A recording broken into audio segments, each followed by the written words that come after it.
यह कहानी एक छोटे से गांव में रहने वाले एक गरीब किसान की है, जिसका नाम रामू है। रामू का पूरा परिवार कृषि पर आधारित था और उनकी मुख्य आय खेती से ही होती थी।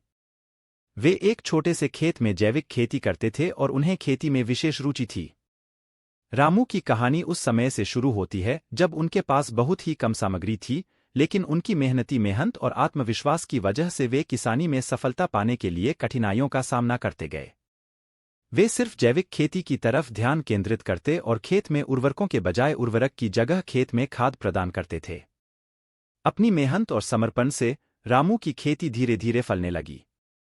उनकी पैदावार बढ़ती गई और उनकी मुनाफा कमाने की क्षमता में भी वृद्धि हुई। वे अपनी उत्पादों को स्थानीय बाजार में बेचते और इससे उनकी आर्थिक स्थिति में सुधार होने लगा।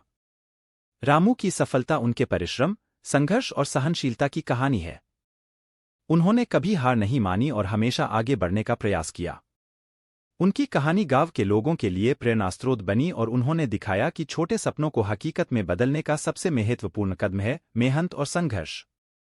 इस कहानी से हमें यह सीखने को मिलता है कि सफलता पाने के लिए धैर्य और परिश्रम अत्यंत महत्वपूर्ण होते हैं, चाहे आप किसी भी क्षेत्र में हों। रामू की तरह हमें भी अपने लक्ष्यों के प्रति पक्षपात नहीं करना चाहिए और निरंतर प्रयास करते रहना चाहिए, चाहे समस्याएं कितनी भी कठिन क्यों ना। कहानी अच्छे लगे तो लाइक और सब्सक्राइब जरूर करें। धन्यवाद। आपको मेरी कहानी सुनने के लिए सब्सक्राइब जरूर करें।